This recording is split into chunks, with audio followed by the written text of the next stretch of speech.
ಅಮ್ಮ, ಮತ್ತೆ ಶುರು ಮಾಡಿದ್ಯಾ ನಿನ್ನ ಹಳೆ ಪುರಾಣನ. ಇಷ್ಟು ಬೇಗ ನನಗೆ ಮದುವೆ ಬೇಡ ಅಂತ ಎಷ್ಟು ಸಲ ಹೇಳಿದ್ದೀನಿ.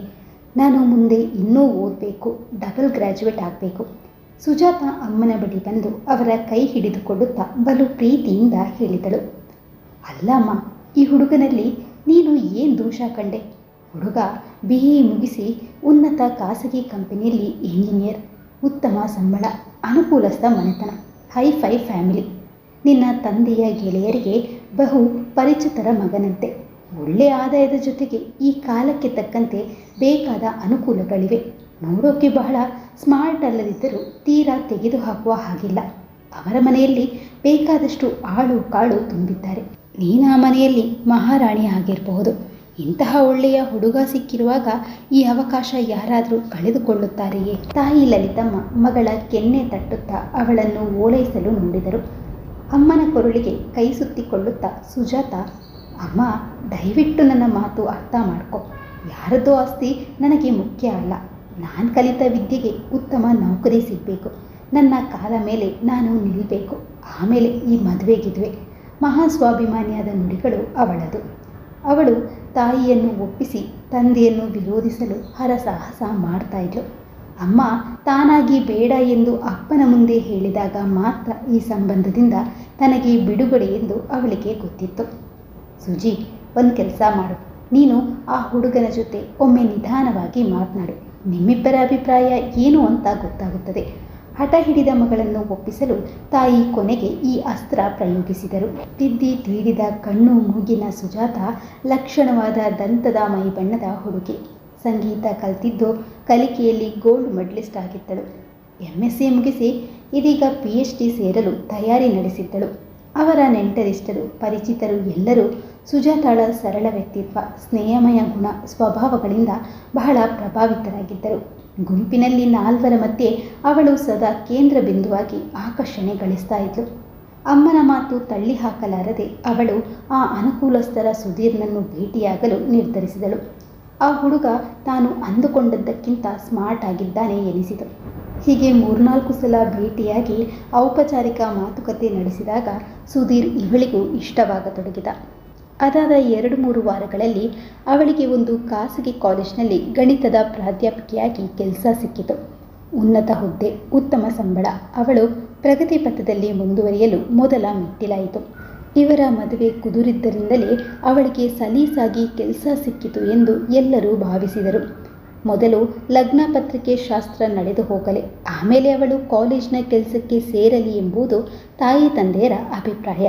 ಇಬ್ಬರು ಬೆಂಗಳೂರಿನವರೇ ಆದ್ದರಿಂದ ಈ ವಿಷಯದಲ್ಲಿ ಅಂತಹ ತೊಂದರೆ ಏನೂ ಇರಲಿಲ್ಲ. ಅದಕ್ಕೆ ನಕಾರ ಸೂಚಿಸಲು ನೆಪ ಹೊಳೆಯದಿದ್ದರಿಂದ ಅವಳು ಒಪ್ಪಲೇಬೇಕಾಯಿತು. ಅಂತೂ ಅವಳು ನೌಕರಿಗೆ ಸೇರುವ ಮೊದಲೇ ಅವರಿಬ್ಬರ ಎಂಗೇಜ್ಮೆಂಟ್ ಅದ್ಧೂರಿಯಾಗಿ ನಡೆಯಿತು. ಅವರಿಬ್ಬರ ಒಡನಾಟ ಹಾರ್ದಿಕವಾಗಿತ್ತು. ಬಹಳ ಖುಷಿಯಿಂದಲೇ ಸುಜಾತ ತನ್ನ ಹೊಸ ಕೆಲಸಕ್ಕೆ ಸೇರಿದಳು. ಇವರು ಮೊದಲಿನಿಂದಲೂ ಮಲ್ಲೇಶ್ವರಂ ಒಂದು ಸುಮಾರಾದ ಅಪಾರ್ಟ್ಮೆಂಟ್ ಒಂದರಲ್ಲಿ 2 ಬೆಡ್ರೂಮ್ನ ಫ್ಲ್ಯಾಟ್ ಕೊಂಡು ಮಧ್ಯಮ ವರ್ಗದ ಜೀವನ ನಡೆಸ್ತಾ ಇದ್ರು. ಸುಧೀರ್ನದ್ದು ಜಯನಗರದ ಅದ್ಧೂರಿ ಬಂಗ್ಲೆ ಆಗಿತ್ತು. ಅವಳು ಕೆಲಸಕ್ಕೆ ಸೇರಿದ ಮೇಲೆ ಸಂಜೆ ಸುಜಾತಳನ್ನು ಭೇಟಿಯಾಗಲು ಬರ್ತಾ ಇದ್ದ ಸುಧೀರ್ ಅವಳನ್ನು ತನ್ನ ಕಾರಿನಲ್ಲೇ ಅವಳ ಮನೆಗೆ ಡ್ರಾಪ್ ಮಾಡ್ತಾ ಇದ್ದ. ಇದೀಗ ಅವರ ಮಧ್ಯೆ ಮೊದಲಿಗಿಂತಲೂ ಹೆಚ್ಚಿನ ನಿಕಟತೆ, ಆತ್ಮೀಯತೆ ಬೆಳೆದಿತ್ತು. ಅವನನ್ನು ಈಗ ಹತ್ತಿರದಿಂದ ಗಮನಿಸತೊಡಗಿದ ಸುಜಾತಳಿಗೆ ಸುಧೀರ್ನಲ್ಲಿ ವಿನಮ್ರತೆ, ಶಿಷ್ಟಾಚಾರದಂತಹ ಸದ್ಗುಣಗಳು ಇಲ್ಲದಿರುವುದು ಗೋಚರ ಆಯಿತು. ಶ್ರೀಮಂತರ ಒಬ್ಬನೇ ಮಗ ಆದ್ರಿಂದ ಸಹಜವಾಗಿಯೇ ಹಣ, ಅಂತಸ್ತು, ಅಧಿಕಾರದ ಅಹಂ ತುಂಬಿರಬಹುದು ಎಂದು ಊಹಿಸಿದಳು. ಅವಳು ಬೆಳೆದು ಬಂದಿದ್ದ ಸುಸಂಸ್ಕೃತ ವಾತಾವರಣಕ್ಕೂ ಅವನ ಗುಣನಡತೆಗಳಿಗೂ ಅಜಗಜಾಂತರ ವ್ಯತ್ಯಾಸ ಇತ್ತು. ಫೋನ್ನಲ್ಲಿ ಮಾತನಾಡುವಾಗೂ ಸಹ ಆ ಕಡೆಯವರ ಮಾತಿಗೆ ಒಂದಿಷ್ಟು ಲಕ್ಷ್ಯ ಕೊಡದೆ ಅವರನ್ನು ತನ್ನ ದಾಷ್ಟಿಕ ಮಾತುಗಳಿಂದ ಬಗ್ಗು ಬಡಿತಾ ಇದ್ದ. ಸುಜಾತಳಂಥ ಸೌಮ್ಯ ಸ್ವಭಾವದ ಹುಡುಗಿ ತನ್ನೆದುರು ಇದ್ದಾಳೆಂಬುದನ್ನು ಮರೆತು ಫೋನ್ ಅಟೆಂಡ್ ಮಾಡುವಾಗ ಬೈಗುಳದ ಬ್ಯಾಚುಲರ್ ಭಾಷೆ ಬಳಸ್ತಾ ಇದ್ದ. ಸುಜಾತ ಎಷ್ಟೇ ಆಧುನಿಕಳಾಗಿದ್ದರೂ ತೆರೆದ ಮನಸ್ಸಿನ ವಿಚಾರಗಳನ್ನು ತುಂಬಿಕೊಂಡಿದ್ದರೂ ಸುಸಂಸ್ಕೃತ ಸ್ವಭಾವದ ಹುಡುಗಿ. ಮೃದು ಭಾಷೆಯಾದ ಅವಳು ಇನ್ನೊಬ್ಬರ ಮನಸ್ಸಿಗೆ ಹರ್ಟ್ ಆಗುವಂತೆ ಎಂದೂ ಮಾತನಾಡ್ತಾ ಇರಲಿಲ್ಲ. ತನ್ನ ಸಾಂಪ್ರದಾಯಿಕ ಮನೋಭಾವ, ರೀತಿ ರಿವಾಜುಗಳ ಪಕ್ಕಾ ಮಧ್ಯಮ ವರ್ಗದ ಭಾರತೀಯ ಪರಂಪರೆ ಬೆಳೆಸಿಕೊಂಡಿದ್ದ ತರುಣಿಯಾಗಿದ್ದಳು. ಒಂದ್ಸಲ ಸುಜಾತ ಏನೋ ಶಾಪಿಂಗ್ ಮುಗಿಸಿ ತನ್ನ ಅಪಾರ್ಟ್ಮೆಂಟ್ ಗೇಟ್ ಒಳಗೆ ಪ್ರವೇಶಿಸಿದ್ದಳು. ಅವಳ ಎರಡೂ ಕೈಗಳಲ್ಲಿ ಭಾರದ 2 ಚೀಲಗಳಿದ್ದವು. ಹೈ ಹೀಲ್ ಕಾರಣ ಕಾಲು ತುಸು ಉಳುಕಿದಂತಾಯಿತು. ಆ ಕಾರಣದಿಂದ ಆಯ ತಪ್ಪಿ ಅವಳು ಬಿದ್ದೇ ಹೋದಳು. ಆಗ ಆಕಸ್ಮಿಕ ಎಂಬಂತೆ 2 ಬಲಿಷ್ಠ ಕೈಗಳು ಅವಳ ಬಳಿ ಬಂದು ಅವಳನ್ನು ಎಬ್ಬಿಸಿ ಆಸರೆ ನೀಡಿದ. ಅರೆ, ನಿಮಗೆ ಪೆಟ್ಟಾಗಿದೆ ಅನಿಸುತ್ತೆ, ಈ ಬೇಸ್ಮೆಂಟ್ ಮೇಲೆ ಕುಳಿತಿರಿ, ನಾನು ಈ ಬ್ಯಾಗ್ ಸರಿಪಡಿಸಿ ತರ್ತೀನಿ ಎನ್ನುತ್ತಾ ಆ ಯುವಕ ಬ್ಯಾಗ್ನಿಂದ ಹರಡಿದ್ದ ಅವಳ ಸಾಮಗ್ರಿಗಳನ್ನು ಅದಕ್ಕೆ ತುಂಬಿಸಲು ನೆರವಾದ. ಅವಳನ್ನು ಬೇಸ್ಮೆಂಟ್ ಬಳಿ ನಿಧಾನವಾಗಿ ಕರೆತಂದು ಕೂರಿಸಿದ. ಅವನ ಕೈ ಹಿಡಿದೇ ಕುಂಟುತ್ತಾ ಅವಳು ನಡೆಯಬೇಕಾಯಿತು. ತನಗೆ ಇಷ್ಟೆಲ್ಲ ಸಹಾಯ ಮಾಡಿದ ಆ ಅಪರಿಚಿತ ತರುಣ ಯಾರಪ್ಪ ಎಂದು ಅವನನ್ನು ದಿಟ್ಟಿಸಿದಾಗ ಇವಳಿಗಿಂತ ಎತ್ತರ ದುಷ್ಟಪುಷ್ಟನಾಗಿದ್ದ ಅವನು ಕೆದರಿದ ಮುಂಗುರುಳಿನೊಂದಿಗೆ ನಿಷ್ಕಲ್ಮಶ ನಗು ಬೀರುತ್ತಾ ಸ್ನೇಹಮಯಿಯಾಗಿ ನಡೆದುಕೊಂಡ. ಬಹುಶಃ ಅಪಾರ್ಟ್ಮೆಂಟ್ಗೆ ಯಾರೋ ಹೊಸಬರು ಬಂದಿರಬೇಕು ಎಂದುಕೊಂಡಳು. ಅವಳ ಕಾಲು ಉಳುಕಿತ್ತು, ಮೊಣಕೈ ಬಳಿ ತುಸು ತರಚಿಕೊಂಡಿತ್ತು. ಕಾಲೆಳೆಯುತ್ತಾ ನಡೆಯಬೇಕಾಗಿತ್ತು. ಅವನು ಮುಂದೆ ಬಂದು ಅವಳ ಬ್ಯಾಗ್ಗಳನ್ನು ಒಂದೇ ಕೈಯಲ್ಲಿ ಸಲೀಸಾಗಿ ಹಿಡಿದು ಮತ್ತೊಂದು ಕೈಯಿಂದ ಅವಳ ಹೆಗಲಿಗೆ ಆಸರೆ ನೀಡುತ್ತಾ ಲಿಫ್ಟ್ ಬಳಿ ಮೆಲ್ಲನೆ ಕರೆತಂದ. ನಿಮ್ಮ ಫ್ಲ್ಯಾಟ್ ಹೇಳಿದರೆ ಮನೆಯವರಿಗೂ ನಿಮ್ಮನ್ನು ತಲುಪಿಸಿ ಹೋಗ್ತೀನಿ ಎಂದ.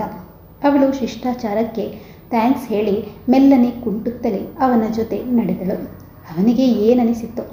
ಬೇಡ ಬೇಡ, ನಾನು 2nd ಫ್ಲೋರ್ನಲ್ಲಿದ್ದೇನೆ, ಮೊದಲು ನನ್ನ ಮನೆಗೆ ಬನ್ನಿ, ಸ್ವಲ್ಪ ಸುಧಾರಿಸಿಕೊಂಡು ನಂತರ ನಿಧಾನವಾಗಿ ನಿಮ್ಮ ಮನೆಗೆ ಹೋಗ್ತೀರಂತೆ ಎಂದು ಅವಳ ಉತ್ತರಕ್ಕೂ ಕಾಯದೆ 2ನೇ ಮಹಡಿಯ ಬಟನ್ ಒತ್ತಿದ.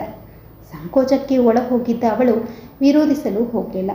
ಅವಳನ್ನು ತನ್ನ ಮನೆಯ ಹಾಲ್ನಲ್ಲಿದ್ದ ದಿವಾನ್ ಮೇಲೆ ಕೂರಿಸಿ ಅವಳ ಸಾಮಗ್ರಿಗಳನ್ನು ಟೇಬಲ್ ಮೇಲೆ ಇರಿಸುತ್ತಾ, ಒಂದೇ ನಿಮಿಷ, ಫಸ್ಟ್ ಏಡ್ ಬಾಕ್ಸ್ ತರ್ತೀನಿ ಎಂದು ಒಳಗೆ ಓಡಿದ. ಅವಳ ಉತ್ತರಕ್ಕೂ ಕಾಯದೆ ಒಳಗಿನಿಂದ ಬಾಕ್ಸ್ ತಂದು ಅವಳ ಗಾಯ ಒರೆಸಿ ಬ್ಯಾಂಡೇಜ್ ಕಟ್ಟತೊಡಗಿದ. ಆ ಕೆಲಸದಲ್ಲಿ ಅವನು ಪಳಗಿದಂತಿದ್ದ. ಇಷ್ಟು ಹೊತ್ತಿಗೆ ಅವಳು ಸಾಕಷ್ಟು ಸುಧಾರಿಸಿಕೊಂಡಿದ್ಳು. ಒಂದು ಹೊಸ ಫ್ಲ್ಯಾಟ್ನಲ್ಲಿ ಒಬ್ಬಂಟಿಯಾಗಿ ಅಪರಿಚಿತ ತರುಣನೊಂದಿಗೆ ತಾನು ಆ ಕೋಣೆಯಲ್ಲಿರುವುದು ಅವಳಿಗೆ ಯಾಕೋ ಕಸಿವಿಸಿ ಎನಿಸಿತು. ಆದರೆ ಆ ತರುಣ ಬಲು ಸಹಜವಾಗಿ ಒಬ್ಬ ಪೇಷಂಟ್ನ ಟ್ರೀಟ್ ಮಾಡುವವನಂತೆ ಅವಳ ಗಾಯ ಒರೆಸಿ ಪಟ್ಟಿ ಕಟ್ಟಿದ. ಅವನ ಸ್ಪರ್ಶದಿಂದ ಸುಜಾತ ಅಸಹಜತೆಯ ಜೊತೆಗೆ ರೋಮಾಂಚನವನ್ನು ಅನುಭವಿಸ್ತಾ ಇದ್ಳು. ಹಾಗೆ ಸ್ವಲ್ಪ ಆರಾಮ ಕುರ್ಚಿಯಲ್ಲಿ ಹೊರಗೆ ಕುಳಿತಿರಿ, ಈಗಲೇ ಒಂದಿಷ್ಟು ಬಿಸಿ ಟೀ ತರ್ತೀನಿ ಎನ್ನುತ್ತಾ ಆತ ಒಳನಡೆದ. ಅವಳು ತನ್ನದೇ ಆಲೋಚನೆಯಲ್ಲಿ ಮುಳುಗಿ ಹೋಗಿದ್ಳು. ಸ್ವಲ್ಪ ಹೊತ್ತಿಗೆ ಆತ ಟ್ರೇನಲ್ಲಿ ಟೀ, ಬಿಸ್ಕಿಟ್ ತೆಗೆದುಕೊಂಡು ಬಂದ. ಅವಳು ಬೇಡ ಬೇಡ ಎಂದರೂ ಬಲವಂತವಾಗಿ ಟೀ ತೆಗೆದುಕೊಂಡು ತುಸು ವಿಶ್ರಾಂತಿ ಪಡೆಯಲು ಆಗ್ರಹಿಸಿದ. ನಂತರ ಅವರಿಬ್ಬರು ಔಪಚಾರಿಕ ಪರಿಚಯ ಮಾಡಿಕೊಂಡ್ರು. ಆತನ ಹೆಸರು ಪ್ರಸಾದ್, ಖಾಸಗಿ ಬ್ಯಾಂಕೊಂದರಲ್ಲಿ ಸೀನಿಯರ್ ಮ್ಯಾನೇಜರ್ ಆಗಿದ್ದ. ಇಬ್ಬರ ಕುಟುಂಬಗಳ ಪರಿಚಯ ಆಯಿತು. ನಂತರ ಅವಳು ಹೊರಡುತ್ತೇನೆ ಎಂದಾಗ ಆತ ತನ್ನ ಫ್ಲ್ಯಾಟ್ ನಂಬರ್ ನೆನಪಿಸಿ, ಏನೇ ಸಹಾಯ ಬೇಕಾದರೂ ಕೂಡಲೇ ನನ್ನನ್ನು ಸಂಪರ್ಕಿಸಿ, ಏನೂ ಸಂಕೋಚ ಬೇಡ ಎಂದು ಒತ್ತಾಯಿಸಿ ಮುಗುಳ್ನಗೆಯೊಡನೆ ಬೀಳ್ಕೊಂಡ. ಹೀಗೆ ಒಂದೇ ಅಪಾರ್ಟ್ಮೆಂಟ್ನವರಾಗಿದ್ದರಿಂದ ಆಗಾಗ ಭೇಟಿ ಆಗ್ತಾನೇ ಇರಬೇಕಾಯಿತು. ಹಾರ್ದಿಕ ಮಂದಹಾಸ, ನಮಸ್ಕಾರಗಳ ನಂತರ ಈಗ ಅವರಲ್ಲಿ ಸ್ನೇಹ ಮುಂದುವರಿಯಿತು. ಒಮ್ಮೆ ಸಂಜೆ ಭೇಟಿಯಾದಾಗ ತಾನೇ ಅವನನ್ನು ಕಾಲೇಜ್ ಬಳಿಯ ಹೋಟೆಲ್ಗೆ ಕರೆದೊಯ್ದು ಕಾಫಿ ತಿಂಡಿ ಕೊಡಿಸಿದಳು. ತನಗೆ ಅರಿಯದಂತೆ ಸುಜಾತಾಳ ಮನಸ್ಸು ಅವನತ್ತ ವಾಲತೊಡಗಿತು. ಪ್ರಸಾದ್ನ ಸಂಸ್ಕಾರ, ಗುಣನಡತೆ, ಮಾತಿನಲ್ಲಿ ನಯವಿನಯ, ಉತ್ತಮ ವ್ಯವಹಾರ ಅವಳನ್ನು ಪದೇ ಪದೇ ಸೆಳೆಯುತ್ತಿತ್ತು. ಸುಧೀರ್ಗಿಂತಲೂ ಇವನು ಇನ್ನೂ ಹೆಚ್ಚಿನ ಆಕರ್ಷಕವಾಗಿದ್ದಾನೆ ಎಂದು ಅವಳ ಒಳಮನಸ್ಸು ಹೇಳ್ತಾ ಇತ್ತು. ಎಂಗೇಜ್ಮೆಂಟ್ ಆದ ತಾನು ಈ ರೀತಿ ಯೋಚಿಸುವುದು ಸರಿಯೇ ಎಂದು ಅವಳು ದ್ವಂದ್ವಕ್ಕೆ ಸಿಲುಕಿದಳು. ಆದರೆ ಆ ನಿಟ್ಟಿನಲ್ಲಿ ಹೆಚ್ಚು ಯೋಚಿಸಲು ಅವಳ ಸಂಸ್ಕಾರವಂತ ಮನಸ್ಸು ತಡೀತಾ ಇತ್ತು. ಆದರೆ ಸುಧೀರ್ನತ್ತ ವಾಲದ ಮನಸ್ಸು ಒಲವಿನಿಂದ ಪ್ರಸಾದ್ ನೆಡೆಗೆ ನಿರಂತರ ಸೆಳೆಯಲ್ಪಡುತ್ತಿತ್ತು. ಸುಧೀರ್ ಹೆಚ್ಚು ಭೇಟಿಯಾಗದೇ ಇದ್ದದ್ದು ಸಹ ಒಂದು ಕಾರಣ ಆಗಿರ್ಬೋದು. ಅವಳ ಮನಹೊಕ್ಕು, ಒಲವಿನ ಅಜ್ಞಾತ ಭಾವ ಅವಳ ಹೃದಯವನ್ನು ದಿನೇ ದಿನೇ ಸ್ಪರ್ಶಿಸಿ ಪ್ರಸಾದ್ನತ್ತ ಯೋಚಿಸುವಂತೆ ಮಾಡಿತು. ಆದರೆ ಸುಧೀರ್ನ ಸಾಂಗತ್ಯದಲ್ಲಿ ಅವಳು ಇಂದು ಈ ಕೋಮಲ ಭಾವವನ್ನು ಗುರುತಿಸಿ ಇರಲಿಲ್ಲ. ಕೇವಲ ಕರ್ತವ್ಯದ ದೃಷ್ಟಿಯಿಂದ ಮಾತ್ರ ಅವನೊಂದಿಗೆ ವ್ಯವಹರಿಸ್ತಾ ಇದ್ಲು. ಕ್ರಮೇಣ ಪ್ರಸಾದ್ನತ್ತ ಅವಳ ಮನಸ್ಸು ಸಂಪೂರ್ಣ ಒಲಿಯತೊಡಗಿತು. ತನಗರಿಯದ ತುಂಬು ಪ್ರೇಮ ಉಕ್ಕಿ ಹರಿಯತೊಡಗಿತು. ಪ್ರಸಾದ್ ಸಹ ಇವಳನ್ನು ಆಪ್ಯಾಯಮಾನ್ಯತೆಯಿಂದ ಬಹಳ ವರ್ಷದ ಪರಿಚಿತಳು ಎಂಬಂತೆ ನಡೆದುಕೊಳ್ಳುತ್ತಿದ್ದ. ಪ್ರಸಾದ್ನ ಸಾಮೀಪ್ಯದಿಂದಾಗಿ ಈಗ ಅವಳು ಧನ್ಯತಾ ಭಾವ ಅನುಭವಿಸ್ತಾ ಇದ್ಳು. ಬಸ್ ಸ್ಟಾಪ್ನಲ್ಲಿ ಕಾದಿರುತ್ತಿದ್ದ ಅವಳನ್ನು ದಿನ ಬಂದು ಬೈಕ್ನಲ್ಲಿ ಪಿಕ್ ಮಾಡಿ ಕಾಲೇಜ್ಗೆ ಬಿಡ್ತಾ ಇದ್ದ. ಎಷ್ಟೋ ಸಲ ಸಂಜೆ ಹೊತ್ತು ಪಿಕ್ ಮಾಡಿ ಮನೆಗೆ ಬಿಡ್ತಾ ಇದ್ದ. ಈಗಂತೂ ಅವಳು ಅದಕ್ಕೆ ಎಷ್ಟು ಹೊಂದಿಕೊಂಡಿದ್ದಾಳೆಂದರೆ ಪ್ರಸಾದ್ ಡ್ರಾಪ್ ಮಾಡದೇ ಇದ್ದರೆ ತಾನು ಕಾಲೇಜ್ಗೆ ಸಲೀಸಾಗಿ ಹೋಗ್ಲಾರೇನೋ ಎಂಬಂತೆ ಆಗಿ ಹೋಗಿದ್ಲು. ಹಿಂದೆಲ್ಲ ಸಂಕೋಚದಿಂದ ಮುದುರಿ ಬೈಕ್ನಲ್ಲಿ ಹಿಂದೆ ಜಾಗ ಬಿಟ್ಟು ಕೂಡ್ತಾ ಇದ್ದವಳು ಈಗ ಅವನ ಸಮೀಪ ಸರಿದು ಸಂಕೋಚವಿಲ್ಲದೆ ಸೊಂಟ ಹಿಡಿದು ಕೂಡ್ತಾ ಇದ್ಲು. ಆಗ ರಾತ್ರಿ 8 ಗಂಟೆ ಆಗಿತ್ತು. ಅಂದು ಸಂಜೆ ಬೇಗ ಮನೆಗೆ ಬಂದು ನಿಧಾನವಾಗಿ ತಲೆಗೆ ಎರೆದುಕೊಂಡವಳೇ ಗುಲಾಬಿ ರಂಗಿನ ಕೇಪ್ರಿ ತೊಟ್ಟು ಮ್ಯಾಚಿಂಗ್ ಟಾಪ್ ಧರಿಸಿ ತಲೆ ಒಣಗಿಸಲೆಂದು ಬಾಲ್ಕನಿಯಲ್ಲಿ ನಿಂತಿದ್ದಳು. ಅಂದು ತುಂಬು ಬೆಳದಿಂಗಳು.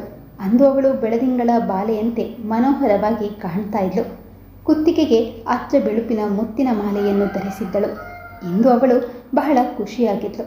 ಅವಳು ಅಡುಗೆ ಮನೆಯತ್ತ ಹೊರಡುವಷ್ಟರಲ್ಲಿ ಆಕಸ್ಮಿಕವಾಗಿ ಕಾಲಿಂಗ್ ಬೆಲ್ ಸದ್ದಾಯಿತು. ಯಾರು ಬಂದಿರಬಹುದು? ಪ್ರಸಾದ್ ಇರಬಹುದೇ? ಅವಳ ಮನ ಪುಳಕಿತವಾಗಿತ್ತು. ತಾನೇ ಬಂದು ಬಾಗಿಲು ತೆರೆದು ನೋಡಿದರೆ ಎದುರಿಗೆ ಸುಧೀರ್ ನಿಂತಿದ್ದ.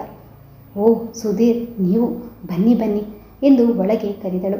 ಅವಳ ತಾಯಿ ತಂದೆ ಏನೋ ತುರ್ತು ಕೆಲಸದ ಸಲುವಾಗಿ ಶಿವಮೊಗ್ಗಕ್ಕೆ ಹೊರಟಿದ್ದರು. ಹೀಗಾಗಿ ಹೊಸ ಅಳಿಯನ ಉಪಚಾರಕ್ಕೆ ಇವಳೇ ಮುಂದಾಗಬೇಕಾಯಿತು. ಕೂತ್ಕೊಳ್ಳಿ, ಕಾಫಿ ಅಥವಾ ಟೀ ತರಲಾ ಎಂದು ಕೇಳಿದಳು. ಇವತ್ತು ನೀನು ಸೂಪರ್ಬಾಗಿ ಮಿಂಚ್ತಾ ಇದೆಯಾ. ಬ್ಯೂಟಿ ಕ್ವೀನ್ ಅಂದರೂ ತಪ್ಪಿಲ್ಲ. ಯಾರ ಹೃದಯ ಕೊಳ್ಳೆ ಹೊಡೆಯಲು ಈ ಅಲಂಕಾರ? ಅವಳನ್ನು ಬಳಸುತ್ತಾ ತನ್ನ ಎದೆಗಾನಿಸಿಕೊಳ್ಳಲು ಯತ್ನಿಸಿದ ಸುಧೀರ್. ಹಿರಿಯರಿಲ್ಲದ್ದು ಅವನಿಗೆ ಏಕಾಂತದ ಅವಕಾಶ ಕಲ್ಪಿಸಿತ್ತು. ಆಗ ತಾನೇ ಅವನು ಯಾವುದೋ ಪಾರ್ಟಿಯಿಂದ ಬಂದಿರಬೇಕು. ಹಾಟ್ ಡ್ರಿಂಕ್ಸ್ನ ದಟ್ಟ ವಾಸನೆ ಅವಳನ್ನು ಇರಿಯಿತು. ಅವಳಿಗೆ ನಿಜಕ್ಕೂ ವಾಕರಿಗೆ ತರಿಸಿತು. ತಕ್ಷಣ ಅವನಿಂದ ದೂರವಾಗಿ ಗೋಡೆಗೊರಗಿ ನಿಂತಳು. ಸುಧೀರ್ ತಾನೇ ಮುಂದೆ ಬಂದು ಪ್ರಣಯಾತುರನಾಗಿ ಅವಳ ಕೈ ಹಿಡಿದುಕೊಂಡ. ಅವಳು ಮತ್ತೆ ಮತ್ತೆ ಕೈ ಬಿಡಿಸಿಕೊಳ್ಳುತ್ತಾ ದೂರ ಸರಿಯಲು ಯತ್ನಿಸಿದಳು. ಆದರೆ ಸುಧೀರನ ಮಜಬೂತಾದ ಕೈಗಳಿಂದ ತಪ್ಪಿಸಿಕೊಳ್ಳಲು ಆಗಲಿಲ್ಲ. ಹೈಫೈ ಸೊಸೈಟಿಯ ಸುಧೀರನಿಗೆ ಇದೆಲ್ಲ ಮಾಮೂಲಿಯಾಗಿತ್ತು. ಇವಳು ಎಂಗೇಜ್ಮೆಂಟ್ ಆದ ಹುಡುಗಿ, ತನ್ನವಳೇ ಆದ ರೂಪಸಿ. ಕೊಸರಿಕೊಂಡ್ರೆ ಅವನು ಅಷ್ಟು ಸುಲಭವಾಗಿ ಬಿಟ್ಟಾನೆಯೇ? ಇಂತಹ ಒಂದು ಸಂದರ್ಭ ಹೀಗೆ ದುತ್ತೆಂದು ಎದುರಾಗಬಹುದೆಂದು ಸುಜಾತ ಖಂಡಿತ ಎಣಿಸಿರಲಿಲ್ಲ. ಮುಖ್ಯವಾಗಿ ಅವನ ಕುಡಿತದ ಗಬ್ಬು ವಾಸನೆ ಅವಳನ್ನು ತೀವ್ರವಾಗಿ ಉರಿಸಿತು. ಅವಳ ಮನಸ್ಸು ಮರಗಟ್ಟಿತು. ಏನು ಮಾಡಲಿ, ಹೇಗೆ ವಿರೋಧಿಸಲಿ ತಿಳಿಯದೆ ಪೇಚಾಡಿದಳು. ಸುಧೀರ್, ಯಾಕೋ ಇವತ್ತು ನಿಮ್ಮ ಮೂಡ್ ಸರಿಯಿಲ್ಲ, ಹೊರಟು ಬಿಡಿ, ನಾಳೆ ಸಿಗೋಣ ಎಂದು ಹೇಗೋ ಕೊಸರಿಕೊಂಡು ಅವಳು ಬಾಗಿಲು ತೆರೆದು ಅವನನ್ನು ಹೊರಡಿಸಲು ಯತ್ನಿಸಿದಳು. ನಾಳೆನಾ? ನಾಳೆ ಯಾಕೆ ಡಾರ್ಲಿಂಗ್? ಏನಾಗಬೇಕಿದೆಯೋ ಅದು ಇವತ್ತೇ, ಈಗ ಆಗಿ ಹೋಗಲಿ. ನಮ್ಮಿಬ್ಬರ ಎಂಗೇಜ್ಮೆಂಟ್ ಆಗಿದೆ. ಮುಂದಿನ 2 ತಿಂಗಳಲ್ಲೇ ಮದುವೆ. ಈಗ ಇಂತಹ ಮಡಿವಂತಿಕೆ ನಾಚಿಕೆ ಯಾಕೆ? ಬಾ ಡಾರ್ಲಿಂಗ್ ಎನ್ನುತ್ತಾ ಮತ್ತೆ ಅವಳತ್ತ ನುಗ್ಗಿದ. ಮದುವೆ ಆಗಲಿದೆ, ಇನ್ನೂ ಆಗಿಲ್ಲ. ಸದ್ಯಕ್ಕಂತೂ ಏನೂ ಮಾತು ಬೇಡ. ಪ್ಲೀಸ್ ಮೊದಲು ಇಲ್ಲಿಂದ ಹೊರಟು ಬಿಡಿ. ಸುಜಾತ ಹೇಗೂ ಸಂಯಮ ತಂದುಕೊಳ್ಳುತ್ತಾ ಅವನಿಗೆ ತಿಳಿ ಹೇಳಲು ಯತ್ನಿಸಿದಳು. ಮೊದಲಿನಿಂದಲೂ ಹಣದ ಮದದಲ್ಲಿ ಬೆಳೆದಿದ್ದ ಅವನಿಗೆ ಇಂತಹ ಶಿಷ್ಟಾಚಾರ ಯಾಕೆ ಎಂದು ಗೊತ್ತಾಗಲಿಲ್ಲ. ಪಾರ್ಟಿಯ ನಶೆ ಅವನ ಮೈಮನ ಆವರಿಸಿತ್ತು. ಇವಳು ಎಂದಿದ್ದರೂ ತನ್ನವಳು, ಹಿಂದೆ ಬಳಸಿಕೊಳ್ಳಬಾರಬೇಕೆ ಎಂಬ ಪುರುಷತ್ವದ ಅಹಂ ಅವಳನ್ನು ಆಕ್ರಮಿಸಿ ಅವಳ ಟಾಪ್ ಹಿಡಿದೆಳೆದ. ಈ ಹೋರಾಟದಲ್ಲಿ ಅವಳ ಟಾಪ್ ಹರಿಯತೊಡಗಿತು. ಯು ಬ್ಲಾಡಿ ಫೂಲ್, ಮದುವೆ ಆಗಲಿರುವ ನಾನು ಬೇಕೆಂದು ಬಂದು ಕೇಳಿದಾಗ ದೂರ ಹೋಗ್ತೀಯಾ? ನಿನ್ನಂತಹ ಎಷ್ಟು ಹುಡುಗಿಯರನ್ನು ನಾನು ನೋಡಿಲ್ಲ. ಆಫ್ಟರ್ ಆಲ್ ಮಧ್ಯಮ ವರ್ಗದ ನಿನ್ನನ್ನು ಏನೋ ತೆಳ್ಳಗೆ ಬೆಳ್ಳಗಿದ್ದೀಯಾ ಎಂದು ಒಪ್ಪಿದರೆ ನನ್ನನ್ನೇ ದೂರ ತಳ್ತೀಯ. ನಾನು ಯಾವುದನ್ನು ಆಸೆ ಪಟ್ಟರೂ ಅದನ್ನೆಂದು ಅನುಭವಿಸದೆ ಬಿಡಲಾರೆ. ನೀನು ಯಾವ ಮಹಾ? ಕುಡಿತದ ಅಮಲಿನಲ್ಲಿ ಅವನು ಬಾಯಿಗೆ ಬಂದಂತೆ ಒದರತೊಡಗಿದ. ಮತ್ತೆ ಅವಳನ್ನು ಆಕ್ರಮಿಸಲು ಮುಂದಾದನು. ಮುಗ್ಗರಿಸಿ ಅವಳ ಮುಂದೆ ಬಿದ್ದ. ತನ್ನ ಶೀಲ ಕೆಣಕಲು ಬಂದ ಅವನ ಎದುರು ಸುಜಾತ ರಣಚಂಡಿಯಾಗಿ ನಿಂತಳು. ಕೈಗೆ ಸಿಕ್ಕಿದ ಮೂಲೆಯಲ್ಲಿದ್ದ ಕೋಲು ಹಿಡಿದು ಅವನಿಗೆ 4 ಬಾರಿಸಿ ಹೇಗೋ ಹೊರತಳ್ಳಿ ಬಾಗಿಲು ಹಾಕ್ಕೊಂಡ್ಳು. ತನಗೆ ಎಲ್ಲಿತ್ತು ಈ ಶಕ್ತಿ ಎಂದು ಅವಳಿಗೆ ತಿಳಿಯಲಿಲ್ಲ. ಸುಧೀರ್ ಮತ್ತೆ ಮತ್ತೆ ಬಾಗಿಲು ಬಡಿಯುತ್ತಾ ಅವ್ಯಾಖ್ಯ ಶಬ್ದಗಳಿಂದ ನಿಂದಿಸತೊಡಗಿದ. ಅವಳು ಕಿವಿ ಮುಚ್ಚಿ ಕಿವುಡಳಾಗಿ ಕುಳಿತಳು. ತನ್ನ ಅಸಹಾಯಕತೆ ನೆನೆಸಿ ಬಿಕ್ಕಿ ಬಿಕ್ಕಿ ಅಳತೊಡಗಿದಳು. ಅವಳನ್ನು ಬೈದು ಬೈದು ಸುಸ್ತಾದ ಸುಧೀರ್ ಕೊನೆಗೆ ಅರ್ಧ ಗಂಟೆಯ ನಂತರ ಅಲ್ಲಿಂದ ಕಾಲೆಳೆಯುತ್ತಾ ಹೊರಟು ಹೋದ. ದುಃಖ ತಡೆಯಲಾರದೆ ಅವಳು ಮಂಚದ ಮೇಲೆ ದೊಪ್ಪೆಂದು ಬಿದ್ದು ಜೋರಾಗಿ ಅಳತೊಡಗಿದಳು. ಎಷ್ಟೋ ಹೊತ್ತಿನ ನಂತರ ಕಣ್ಣು ಮುಚ್ಚಿ ಮಲಗಲು ಯತ್ನಿಸಿದರೂ ಸುಧೀರ್ನ ಕೆಂಪೇರಿದ ಕಂಗಳು ತನ್ನನ್ನು ಇರಿಯಲು ಬರುತ್ತಿರುವಂತೆ ಕನಸಿನಿಂದ ಎಚ್ಚೆತ್ತು ಭಯದಿಂದ ಎದ್ದು ಕೂಡ್ತಾ ಇದ್ಲು. ಅಂತೂ ಅವಳ ಬದುಕಲ್ಲಿ ಆ ರಾತ್ರಿ ಕಳೆಯುವುದು ಬಲು ದುಸ್ತರವಾಯಿತು. ಆಗ ಅವಳಿಗೆ ಪ್ರಸಾದ್ನ ಸೌಮ್ಯ ಮುಖ ನೆನಪಾಯಿತು. ಇವರಿಬ್ಬರ ಸ್ವಭಾವದಲ್ಲಿದ್ದ ಭೂಮಿ ಆಕಾಶಗಳ ಅಂತರ ನೆನೆದು ಅವಳಿಗೆ ಸುಧೀರ್ನ ಬಗ್ಗೆ ತಿರಸ್ಕಾರ ಉಕ್ಕಿ ಬಂದಿತು. ಆಗಿನ್ನೂ 11 ಗಂಟೆ. ಮೊಬೈಲ್ ರಿಂಗ್ ಆಗಲು ಬೇಸರದಿಂದ ಅದನ್ನು ಸ್ವೀಕರಿಸಿದಳು. ಆ ಕಡೆಯಿಂದ ಲಲಿತಮ್ಮ ಹೆಮ್ಮೆಯಿಂದ ಮಗಳಿಗೆ ಹೇಳ್ತಾ ಇದ್ರು, ಸುಜಿ ನೋಡೇ ನಿನ್ನ ಅದೃಷ್ಟ. ಇವತ್ತು ಬೀಗರು ಸಂಜೆ ಇವರಿಗೆ ಫೋನ್ ಮಾಡಿದ್ದರು. ಮುಹೂರ್ತ ತುಂಬ ದೂರ ಆಯಿತು. ಮಗ ಕಂಪನಿ ಸಲುವಾಗಿ ಜರ್ಮನಿಗೆ ಹೊರಡಲಿದ್ದಾನೆ. ಬರಲು 2 ತಿಂಗಳಾಗುತ್ತೆ. ಹೀಗಾಗಿ ಈ ವಾರದ ಕೊನೆಯಲ್ಲಿ ಮದುವೆ ಮುಗಿಸೋಣ. ಸಿಂಪಲಾಗಿ ಮುಗಿಸ್ಕೊಡಿ. ಅವರು ವಾಪಸ್ ಬಂದ ಮೇಲೆ ಗ್ರ್ಯಾಂಡ್ ರಿಸೆಪ್ಷನ್ ಇಟ್ಟುಕೊಳ್ಳೋಣ ಅಂತ ಇನ್ನೂ ಏನೇನೋ ಹೇಳ್ತಾ ಇದ್ರು. ಮಗಳ ಬಗ್ಗೆ ಏನೂ ವಿಚಾರಿಸದೆ ಅವರ ಬಡಬಡಿಕೆ ಮುಂದುವರಿತಾ ಇತ್ತು. ಅಮ್ಮ ಬೇಡ, ಖಂಡಿತ ಈ ಮದುವೆ ಬೇಡವೇ ಬೇಡ. ನಾನಂತೂ ಆ ನೀಚ ಸುಧೀರನ ಮುಖ ನೋಡೋದಕ್ಕೂ ಇಷ್ಟಪಡಲ್ಲ ಎಂದು ಜೋರಾಗಿ ಬಿಕ್ಕಳಿಸಿದಳು. ಏನಾಯ್ತೆ ಸುಜಿ, ಯಾಕಿಷ್ಟು ಟೆನ್ಷನ್? ಏನೇನು ಮಾತನಾಡ್ತಾ ಇದ್ದೀಯಲ್ಲೇ? ಹೌದಮ್ಮ, ಇವತ್ತು ನಿನ್ನ ಮಗಳು ಸತ್ತು ಬದುಕಿದಳು ಅನ್ಕೋ ಎನ್ನುತ್ತಾ ಸುಜಾತ ಸುಧಾರಿಸಿಕೊಂಡು ನಡೆದ ವಿಷಯ ಚುಟುಕಾಗಿ ವಿವರಿಸಿದಳು. ಅಮ್ಮ, ಪತ್ನಿಯ ಮನಗೆಲ್ಲಲು ಪತಿಯ ಮನದಲ್ಲೂ ಭಾವನಾತ್ಮಕ ಮಿಡಿತ ಇರಬೇಕು. ಆದರೆ ಸುಧೀರನಿಗೆ ಹೆಣ್ಣು ಅಂದರೆ ಕಾಮದ ಬೊಂಬೆ. ಅವನಿಗೆ ನನ್ನ ಮೈ ಬೇಕೇ ಹೊರತು ಹೆಂಡತಿಯಲ್ಲ. ಹೇಗಾದರೂ ನನ್ನನ್ನು ಕೆಡಿಸಿ ತನ್ನ ಅಹಂ ತೃಪ್ತಿ ಪಡಿಸಿಕೊಳ್ಳಲೆಂದೇ ಬಂದಿದ್ದ. ಇಂತಹ ಪಾಪಿಷ್ಟನನ್ನು ನಾನೆಂದು ಮದುವೆ ಆಗಲಾರೆ. ಅಪ್ಪನಿಗೆ ಹೇಳಿ ಅವರಪ್ಪನಿಗೆ ವಿಷಯ ತಿಳಿಸ್ಬಿಡಿ. ಅವಳ ಅಳು ನಿಲ್ಲದಾದಾಗ ತಾಯಿಯ ಮನ ವಿಲವಿಲ ಒದ್ದಾಡಿತು. ಸುಧೀರನ ಈ ಕುಕೃತ್ಯದಿಂದ ಸುಜಾತಾಳ ತಾಯಿ ತಂದೆಯರಿಗೆ ಅವನೆಂತಹ ನಡತೆಗೆಟ್ಟವನು ಕೇವಲ ತೋರಿಕೆಗೆ ಒಳ್ಳೆಯ ವರನಾಗಿ ಬಂದಿದ್ದ ಎಂಬುದು ಅರ್ಥ ಆಯಿತು. ಹಾಗೇ ಆಗ್ಲಮ್ಮ, ನಾವು ಅವರೊಂದಿಗೆ ಮಾತನಾಡ್ತೀವಿ. ನಾಳೆ ಬೆಳಿಗ್ಗೆನೇ ಮೊದಲ ಬಸ್ಸಿಗೆ ಹೊರಟು ಮನೆಗೆ ಬರ್ತಾ ಇದ್ದೇವೆ. ನೀನು ಧೈರ್ಯವಾಗಿರಮ್ಮ ಎಂದು ತಾಯಿ ಫೋನ್ ಇಟ್ಟರು. ಆಗ ಮಾತ್ರ ಅವಳಿಗೆ ಎಷ್ಟೋ ಸಮಾಧಾನವಾಯಿತು.